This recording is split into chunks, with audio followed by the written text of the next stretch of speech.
All right, we're back in another Sound the Battle Cry. And today it's going to be a little bit different. We're going to be doing an interview. Haven't really done one of these yet. I have done in the past, but this is a brand new one. So what we're going to talk about today is Vodou. Everybody knows voodoo, right? But that's what they call it when it came to America and Louisiana, New Orleans. They call that voodoo. Down in Haiti, they call it Vodou. And then from there in Africa, it was called Vodun. But we're going to talk with someone here that I met. He was living next door to where I was. And we started talking. I started asking him questions about voodoo and all this stuff in Haiti. He had a lot of interesting things to say and stories from him growing up there. And so I asked him if he would do an interview. He said he would. And he has a very interesting background also because his parents were a priest and priestess in voodoo. And so if you want to just tell people a little bit about your experience growing up with voodoo, like how popular it is in Haiti, what it was like growing up, seeing that everywhere, how much of a part of life is it in everyday life for everyone that lives in Haiti? I'm Kevin and I'm from Haiti. My parents were just like he said it. My parents used to practice voodoo, and my mother was a mambo, which is a priestess, and my father is a Ougan. Used to be a Ougan, which is the priest of voodoo, and I was involved in it for 12 years, and then now I'm not part of it anymore. And voodoo is a very large community in Haiti, and lots of people. I can't say every single Haitian know what voodoo is. Probably they do not practice it, but that doesn't mean they don't know it. But every Haitian knows about voodoo, and voodoo is like, I can say it's like 99% of the population that practices it, and the other 1% is Catholic mixed with the Christianity. Right. So the Catholic Church has a very big presence in Haiti, and that's one of the things I wanted to talk about. And in this teaching, in this interview, we're going to talk about a bunch of things that confirm other videos that I've done, and it's going to tie a lot of things together. But let's talk about that. So in voodoo, they use Catholic statues and saints, but they use different names. So how does that work? Pretty much in voodoo, any statues that they use in the Catholic Church, we have it in voodoo, and some of it still have the same name, which is in Creole, which is the Haitian Creole. But when you translate that Haitian Creole into English or whatever other languages, it still means the same thing with the Catholic Church. So it's nothing different, same image. It's pretty much. It's just the services that's a difference. But other than that, the statue, what they worship as in the Catholic Church is the exact thing we worship in voodoo. So what do they do with the Catholic statues and saints? How do they use that in voodoo? The Catholic saint, we worship them as gods that will protect us, or that will go after and tackle people for us, even kill people for us. And we just pray them, and sometimes give them sacrifices, offer them lots of sort of sacrifices to them. Okay, so let's talk about that next. In voodoo, there are sacrifices, and they'll admit on Wikipedia that there's offerings, like there's drink offerings, food offerings, even animal sacrifices. They'll say that they offer chickens and goats, and these are the types of things as a sacrifice. But that's pretty much where they stop. And if I, as a white man, say that there's anything more, any other type of sacrifice, they would say that I'm being racist against Haitian people. Now, can you tell me, first of all, do you think that that's silly? But it is. How are you being racist when you're pointing something out that is actually happening in the culture? It is How is it racist? I thought racism has to be with skin color, not what we do. Right. But they're trying to say that, if I say something that happens in the culture, and let's talk about that for a second. Okay, let me make the distinction. Ready? So you told me before that if I eat dinner in Haitian culture, if I am eating dinner with you and I burp, that's very insulting, very bad, it's rude, disrespectful, yeah. And people get mad and they might throw their food away. Or even throw the food on your face if you burp while they're eating. They'll throw the food in your face. Yes. I don't remember you saying that. Yes. Okay. Now, if I went to Haiti, I would have no problem with that. right? I'd be like, okay, if you don't want me to burp, whatever, I will respect that. Anything, like any types of food, anything like that. But then when you talk about killing something, then I go, I don't like that. Yeah, You see what I'm saying? not That's something different. you're used to. Well, And but when you're talking about taking a life, right? And so that's what I want to talk about the next part, which is that it's not just animals. it's not. Okay, so could you tell me more about that? When it comes to sacrifices, which is not on Wikipedia and which they're trying to censor it from the world, the people that are not practicing voodoo, but they do sacrifice human. They do have human sacrifices, but it all depends. Let's say someone wants to get rich and they don't have the money, or they don't have the ways to get rich. The only way of getting rich is going to a voodoo priest, which is the Ogun, and they have to give sacrifices. Sometimes they ask for animals, but most of the time they have to give one of their family member as the sacrifices for another for them to be rich. Okay, so the voodoo priests, are they the ones that ask for the sacrifice, or is it the spirit? Once the voodoo priest is possessed with the spirit asks for what he wants. Okay, so, and what's the spirit called in voodoo? We have lots of them. So What are they? They're called Loa. We call them Loa. Yeah, Lua. that's the name for them. And then they each have their own name, but we categorize them as Loa.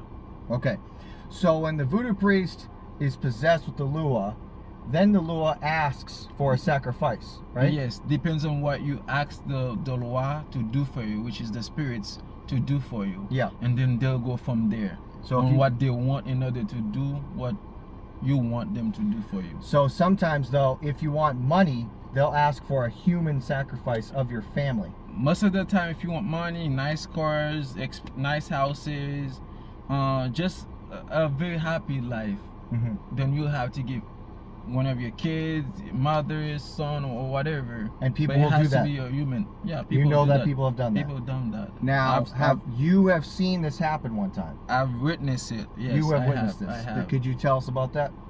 You don't have to go in extreme detail, but just a little bit about what happened. I remember when I was probably like 17 years ago or something like that.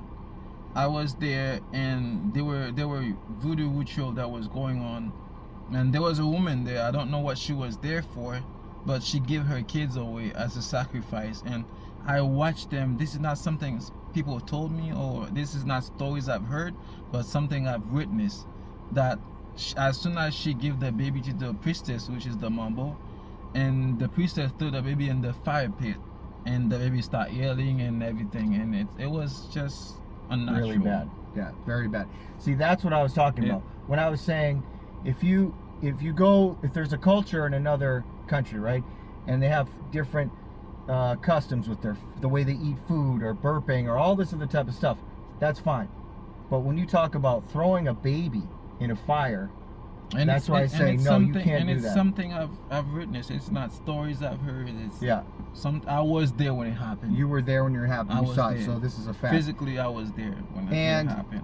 You know, one of the things I was talking to you about is that this is in the Bible, right? We saw that this has happened for thousands of years.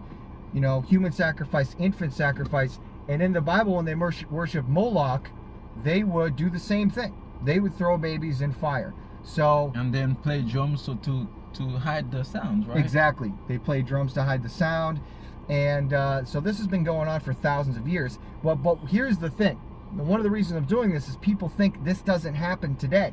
They say, "Oh, that was back then. People don't do that now." Right now, like right in the second we're talking, it's happening in Haiti. It's happening right now. It's happening in Haiti. It's happening in the Caribbean. Somewhere in Africa, it's happening. It's happening every single day. It's a daily thing.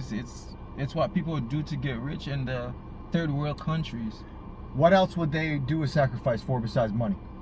To get rid of you. They'll just if they don't like you, or you've been too much for them, as in making them lose their jobs, just being a walkie-talkie, just going around telling people what they're doing, just being in their business, they'll try to stop you, and the only way to stop you is to kill you, and not physically kill you, but use voodoo and kill you with Use that. voodoo to kill people. Okay, so this is something that happens a lot, right? In It happens a lot in Haiti. where And someone is it's- mad at someone and they go to the priest and they say, I want you to kill this person for me. Yeah, and it's happening here in the United States, but In the it's United Haitian States. against Haitians, and I know some places in Florida that's it's happening. Oh yeah, I've heard about that in Florida. Yeah, It's for sure. because we have not we I don't practice voodoo no more. I've never practiced it. Yeah. But we have like lots of voodoo temple in Florida. Yeah. And I've seen Facebook lives of other people talking how they kill their friends or their people who've been not a good people who've been the enemies. They talk how they kill them through voodoo and all Through that. voodoo, yeah. Okay, so that's a big thing in voodoo, and you know, what are some of the ways they do it? So they go to the priest and they say, hey, you know, I don't like this guy.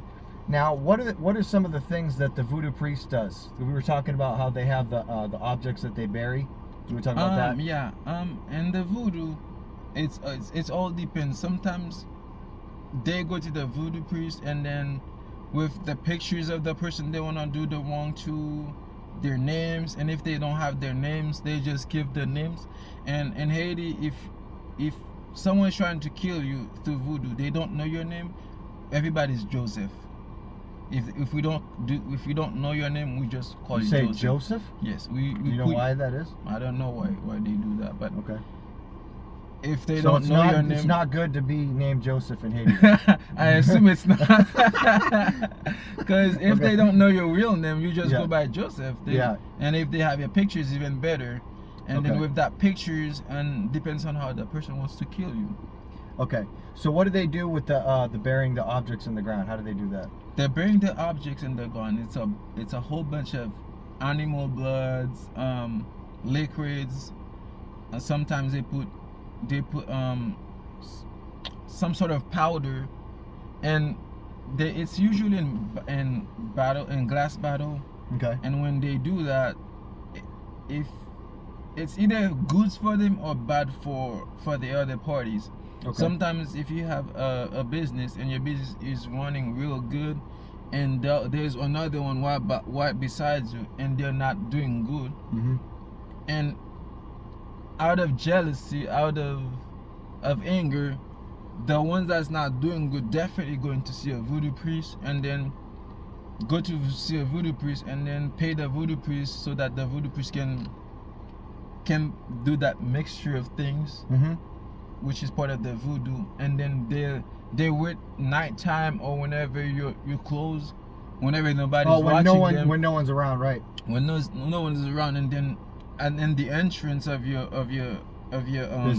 business, they dig a hole there and then They bury. whatever they have Okay. to bury there. Yeah. And then sometimes it's just there and it won't hurt the owner, but Yeah. it will stop clients from coming to the business. Okay. And sometimes if the owner comes, the first one to jump over or to walk over will definitely die. Will die. Okay. So you said this is used for either good or bad. Yeah, Okay. because people can use it to have their business running, Mm-hmm. like have lots of clients coming throughout the days, and Yeah. people can use it from stopping other people from being successful in life. Right. And so, what do they do to the object to make it, have this power? Do they do some type of ritual before they take the object out there? I think and know for sure that they do some type of ritual, Mm-hmm. and sometimes it's a 3 day, sometimes the 1 day ritual they do with it, and then sometimes they take it to the cemetery Okay. and just do a whole bunch of random stuff. Sometimes they put human skin, human flesh in there. Yeah. Okay. Speaking of the cemetery, let's talk about that for a second. There is this lua called Baron Samedi. How do you say Baron that? Samedi. Baron Samedi. I can't say that. I can't say it like you can. It's Now, Baron Samedi. who's that? Baron Samedi, it's always the first one to be buried in that cemetery, and we believe that Baron Samedi, since he's the first one or she's the first one that is buried in that place, we believe that he has control over the other people that are yet to be buried in that cemetery. Okay. And if in the voodoo, if a priest wants the spirits out of that cemetery, they have to address Baon Samedi to give them permission Mm-hmm. to take that spirit. Just like I think in the Bible where I think it was Moses that was when he died and Satan went to God and asked God for his body. I can't remember. Yeah, it doesn't really give a lot of detail about what happened, but it said that Satan was disputing about the body of Moses. Yeah, but, yeah. Mhm. But yeah, they have to go to Baon Samedi to get the permission. Yeah. They can't just walk in the cemetery and do their ritual Mhm. and then call the spirit. No, they have to. Yep. Baon Samedi, they have to do some sort of sacrifices, either chicken, goats, or whatever. But it's not nothing to do with human sacrifices at this point Okay. to get the spirit they want. Now with the Baron Samedi thing, they do a ritual to have that spirit come to them, and then they're possessed by the spirit of Baron Samedi, and then when that happens, their mind like blanks out, and they can do things like eating glass. Their minds is not. They're not being possessed by Baon Samedi, but they are being possessed by a loi called Leba. Okay. Leba is the one that opens the gate Mm-hmm. for the spirit to walk into the cemetery to talk to Baon Samedi. That's another spirit that is there in the cemetery. Mm-hmm. And Legba comes and opens the gate, and the Wugan walks in because he's being possessed by Legba, and then the spirit communicates to each other and comes in agreement on what they want as sacrifices in order for Baon Samedi to turn that spirit to them. Okay. So what about what happens to them? Like they're able to do weird things once when you're the being spirits possessed. in them. There's a law that's called Langresu, Yeah. Okay. and Langresu is the one that eats grass. Okay. They eat grass like And they actually eat they pieces eat of glass it and swallow and it. chew it and swallow And it. swallow it. it And doesn't nothing hurt happens. them. It doesn't hurt them. Doesn't It hurt will them. never hurt them unless it's the actual spirit. But if you're faking it, you're dead. If you're faking it, it'll hurt you. Yeah, it will hurt you. But Okay. people never fake that because that's dangerous. Because they know what'll happen if they they know don't the have the spirit. consequences. What else do people do when they have the spirit in them? That's weird. That a human wouldn't normally be able to do. There's Like this fire. spirit. There's that spirit. It's called. I can't remember the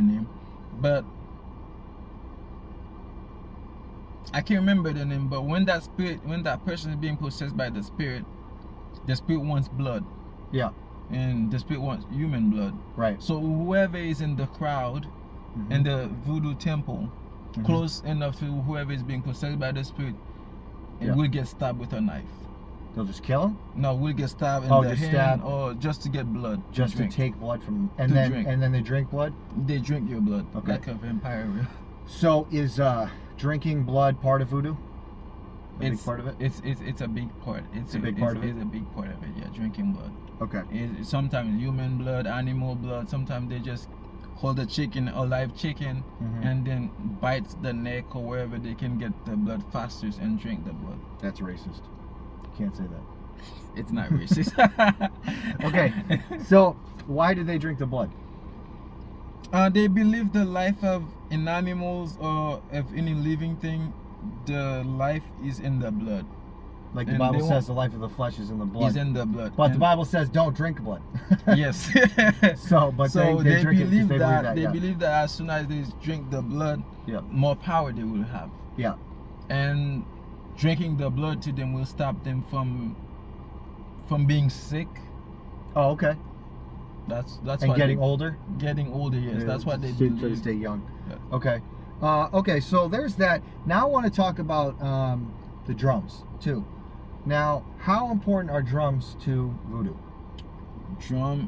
Without drum, there's no voodoo. Can you say that again, please? Without drum, there's no voodoo. Without drums, there's no voodoo.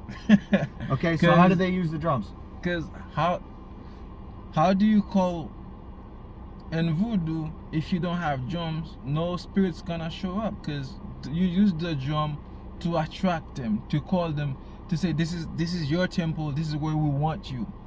Mm-hmm. And you might start being the drums or whatever you call it. As soon as you stop, the spirit backed up because the drum is what attract the spirit to a mount. Is Yeah. that the right way to say it? To come into the person so that Oh yeah, they can I remember deliver- reading about that. The mounting. They talk about like mounting a horse or something like that. I read about it here. Yeah, so they use the drum to call the spirit, and Yeah. without the drum, no spirit will show up. Without dance, you beat the drum. So dancing, they have to play drums the whole time. singing the whole time, Singing and but dancing. they can stop as when they know the spirit is about to leave the person. Oh, okay.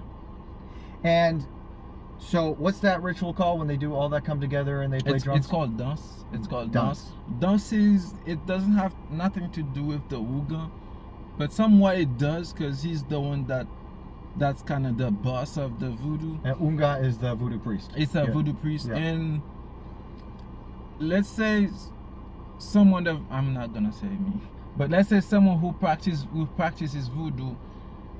Let's say someone give their family or have come to the Uga for their welfare, which when I say welfare, I mean for them to be healthy, to be rich, to have money, nice car, nice houses. Then there's certain times of the year where you have to come to give your spirit food, the spirit that been working with you, that been helping you being successful in life. Mhm. There's this time of the year you have to come. It's a have to. What time of the year? It depends on Oh, the it spirit, depends. and Oh, it okay. depends on what contract you sign. You sign a contract? Yeah. With who? With the spirit. How do they do that? Well, the spirit comes, and the Uga possessed by that spirit, they talk to you, and then sometimes they cut you with a knife, or you cut yourself, Yeah. and then you sign You sign in blood? in blood. Wow. See, And the dance is, it's just a regular person wanting to rewards the spirit that been working for him and helping him being successful in life. And they do all sort of sacrifices, give them food, cake, and everything. It's just like having an adult birthday party. okay. So, when they're doing the drums and the dance and everything, the goal is to get someone possessed with the The spirit, goal right? is to get someone possessed with their spirit. Okay. And the spirit that will come, if it's a dance, the spirit will just come to see if everything is correct, if the food is being served right, if the womb, Mm-hmm. if the womb the other spirit wants is what being served to them. They usually don't come to give messages. They just come and party with the other people that are Okay. gathering around. It's just a party. Yeah, they just come party and then go, and other one comes, and Yeah. Okay. So one of the other things that you talked about, I wanted to talk about, was that you said that sometimes voodoo priests, the Unga, I know I'm probably saying that wrong, but you say it right. I said it right. All right. That the voodoo priests will go to churches to test pastors to see if they're real or not. Oh You wanna yeah, talk about that? sometimes the Ugan goes to church to tackle the pastor, to see To tackle? Yeah. Okay. When I say tackle, to see how close of a relationship the pastor has with God. With God. Okay. And if the pastor is only using the people for food or for the money, or just getting people's attention so that the people will give them the offering they need. Sometimes the tithe, is that the word? Tithe. Tithe? Yeah. The tithe. I'm not American. Yeah. No, it's okay. The tithes and everything. They'll look And at all that. sometimes they come and we'll just sit there at the church, and then while the pastor is preaching, and just do the ritual, the prayers, the voodoo prayers, to see how strong the pastor is. It's like being how do you, this is a game that's, I don't remember the name, but it's like playing tug of war to see Yeah. who's the strongest. Okay. Yeah, so he's like challenging him. It's like a battle. Yeah. And so he'll go into church, he'll do voodoo prayers and rituals, and see what happens when he does it to the pastor. Yes. Now, To see how big of an influence the pastor is. yeah, now sometimes if the pastor's not, if he's just doing it for the money and he's fake, he'll be taken down. The pastor will be taken down. But if he's real, you told me sometimes that actually the Well, voodoo priest was converted. What the voodoo priest turned to God. I've witnessed that, or what I've heard, is that voodoo priests that are converted to God, when they try to do that to the pastors. Yeah. That mean that's good. So what happened? And when the voodoo priests went into the church and then tried to play this, I call it tug of war. Yeah. To see who's the strongest. Yeah. And if the pastor is really close to God, is the pastor is not faking being a pastor, or was really called by God, and then the Ugan will be converted, which is the voodoo priest. And what happens will after? have to go. The pastor will go to the voodoo priest and burn everything down. The temples, the statues they have, everything down with gasoline. With gasoline? With gasoline, burn everything Wow. down. Because So then when you burn everything down that way, it means that you chase all the spirits. They have to go somewhere else. Yes. They are no longer have power over that voodoo priest. Yeah, and that's in the Bible too. Acts 19:19. They had these books that were worth 50,000 pieces of silver, and they burned them all when they got converted. So same thing, yeah. It's so it's the same thing in voodoo. yeah, so they burn all the objects, the temple, the They statues, burn anything like that. They just burn it anything all. that was buried under the ground, Yeah. animals that were sacrifices. Yeah, They just dug the ground and burn everything down. because there's spirits that are attached to these things, Yes. these objects. Yes, because once you start worship, Yeah, any kind like a tree, yeah. it's not possessed, doesn't have any spirit. But Right. once you keep doing it daily, something will definitely come into There's a the spirit tree to and that, sit yeah. there and then meet your needs. Right, exactly. Like if you have a statue, there's nothing in the statue, but there's a spirit behind it. There's a spirit behind it, Yeah. waiting for someone to start worshiping Yes, that statue, and exactly. then they'll join the statue and Yeah. they'll meet your needs, and then that's how they that's how they do it. Yeah, that's how they do it. Okay. There was something else too I wanted to talk about. We've already covered a lot of topics, which is pretty awesome. But so, oh yeah, why don't you talk about this? The Dunbala. This is the main god in The Voodoo. Dambala is the main god in Voodoo, and they believe that he's the creator, or the how do you say that word? Architecture. Oh, The- great architect. The great architect. I can't say it. Great architect. It comes from Freemasonry. Yes, it Yeah. comes from Freemasonry. They believe that Dambala, which represents the snake, that he's the one that's created everything. The god of creation. That's another name for him. Yeah. So isn't that interesting that in the Bible the devil is the serpent, Yes. and they're saying the serpent is God. yeah, in Voodoo. he's the god of creation. Yeah. That And- creates everything. And so you said there's a lot of serpent worship in Voodoo. A lot. So how does that work? Well, sometimes they have the snake physically that they worship. Sometimes it's just an image, but most of the time it's a big snake that's there. They worship. They feed eggs or whatever. So did they take snakes from the wild and bring them into the temple? from the wilds and bring them to the temple? Like what kind of snakes? We don't have venomous snakes in Haiti, so it's. But are they It big? has to be big snakes. Has to be big? Probably like 16 and 15 feet long snakes. Nobody's scared of the snakes? No, because to them it's just the creator. Right. It's their god. Okay. Talked about that. I think there was one other thing I wanted to talk about. The sacrifice, the drumming, the dancing, spirit possession. Yeah, and there's no voodoo without drums. No voodoo with that. Okay. One more thing I did want to talk about. We're not going to go into detail about this, but so in Voodoo there is human sacrifice, but also in Voodoo there is cannibalism too. They You don't. said that happens. That they're It eating- happens. It that's is eating- cannibalism, but they don't see it as cannibalism. Yeah, They just see it as sacrifices, or right. But there's eating of people. yeah, they're eating of people, human flesh. Yeah, we're not going to get too much detail with that, but it does happen. Again, I'm not making that up. No, yeah, You've seen this happen. I have, and it's. You see, it's- there's some stuff we can't even say that has even happened in international politics, which is involved that we can't even go into detail with that. 'cause Yeah, I it's just just don't, so I don't crazy. want to go into We the can't details even of we them. can't even talk about that on, But yeah, on the human channel. sacrifice is So- still happening, It's still happening there. like right in this second. Yeah, right now, still happening. Okay, so man, I think that's pretty good. I think we covered a lot of the stuff that I wanted to cover.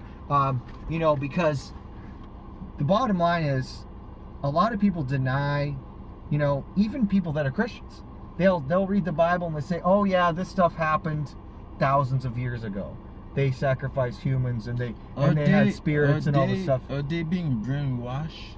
Oh yeah, they're brainwashed. Are they being ignorant? They're scared. It's even in the Bible. It's not something that is starting today.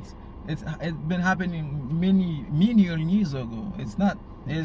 But in America, it's not done in the open like it is in Haiti.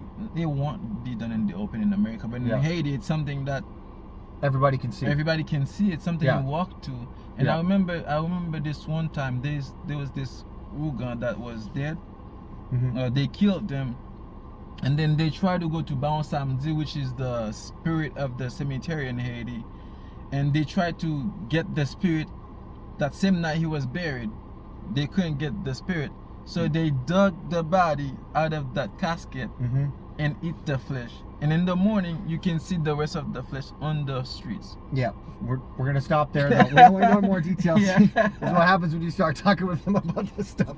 No, I thank you for telling me that, though. Yeah, there is also necrophagia and all kinds of stuff like that with dead bodies.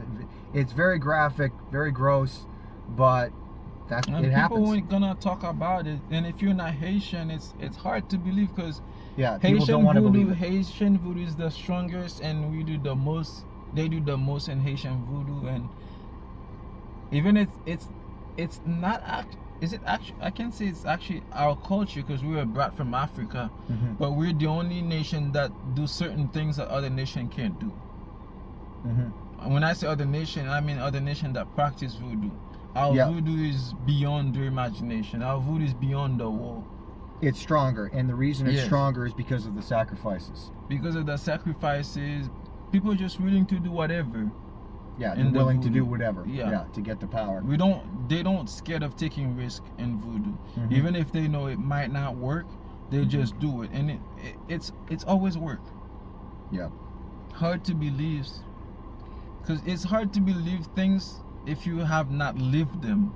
But once you live them, once you experience certain things, it's like, whoa, you could never thought that this is happening or whatever. But it's happening, and it's facts. It's 100% facts. And I really appreciate you taking the time to do this interview and tell your story a little bit. I know there's a lot more we could talk about, but it's sad that we can't say what all we want to talk about because it's just hard. It is hard, but you know, people can only handle so much at a time. You know, so maybe we could do another video in the future, and because we don't want to overwhelm people with stuff. Because if you imagine growing up your whole life and you never hear any of this stuff ever happening, then all of a sudden you say that. Yeah, you know? I can see it's being hard to believe because if they've never heard it, never actually experienced it, and it's not part of their culture. Sounds like someone's just making up a crazy story. Someone just making up a story. And I'm a Caribbean boy, so I'm not making this up. I'm from Haiti. You're an island boy? I'm an island boy. All right, well, so it's all fact. It's all fact, and I wouldn't talk about things I have experienced. You've experienced things I've talked about are things I've experienced physically. Even your own family, too. Even my own family, because my mom was a mambo, which is a priestess. My dad was a Ougan, which is a priest. So exactly. I've been through pretty much a lot in life for 12 years. Yep, exactly, for a long time.